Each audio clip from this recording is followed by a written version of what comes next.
and deal with these emotions or deal with what it might feel like to be rejected, and those kind of things. So I think I'll just leave it there. Like, that was one of the like patterns and kind of red flags that I considered when I was thinking about why do I keep ending up in these situations that aren't really for my good. Sheesh. Sheesh. Look, third time's a charm, guys, because I ain't doing it again. I ain't doing it again. Was that it? Oh, wait, well, we didn't really touch on, like, red flags, and as far as, I feel like everything kind of encompasses it, but red flags that we saw in our respective relationships. Yeah, from the other person. Is it really? Now, this is a question. So those of you who are watching on, Instagram, Facebook, this is sincerely a question. So please answer it. Is it a red flag if they tell you? So, for example, my first husband, I knew from our first conversation that he wasn't saved, that he wasn't trying to be saved, that, he wanted to engage in activities that I did not engage in, like drinking, clubbing, having sex, those kind of things, because I was saved, actively involved in church at the time. So is it a red flag? Was it a red flag? Should it have been a red flag? If he told me from jump, this is who I am, this is how I roll, any person who rolls with me, this is how they have to be. So I'll come back to that because I would really, really love for somebody to answer. So if a person is not quite that forthcoming, so it's still a red flag, Sister Jackie? Okay. So in other relationships, people have been less forthcoming. They have indicated that they were one way and presented other things. So, for example, when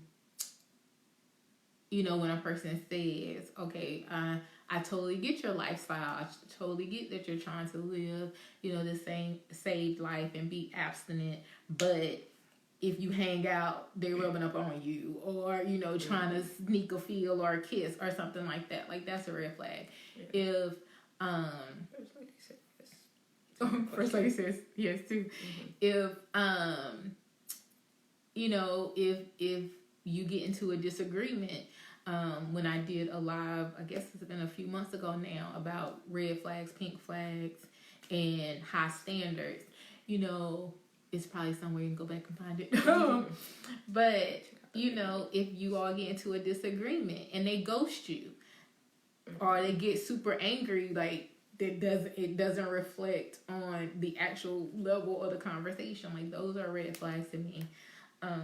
If you talk to them about previous relationships that they've been in, and every conversation it was the other person's fault why it didn't work out. Ooh, that's good. And that was, I'm like, okay, so you're not gonna take no responsibility? Because I will raise, y'all can see this other hand.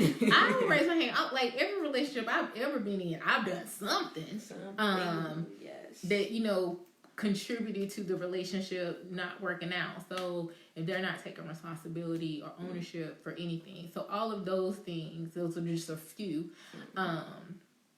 examples of what I would think are some major red flags.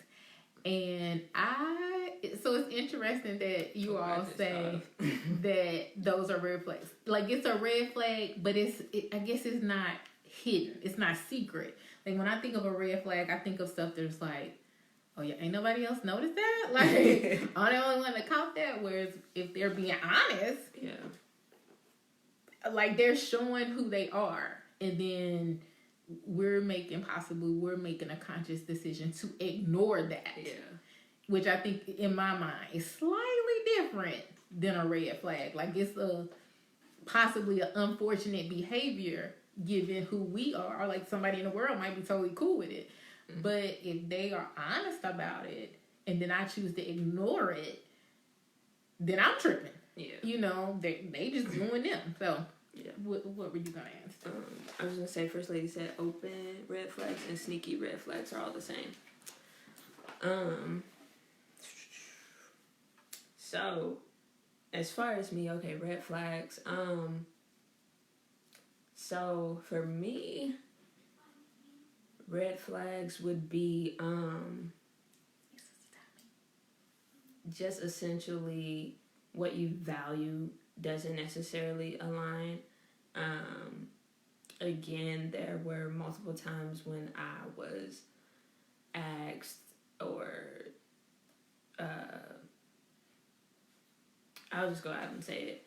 If you read part 8 of my blog today, you'd already know this, but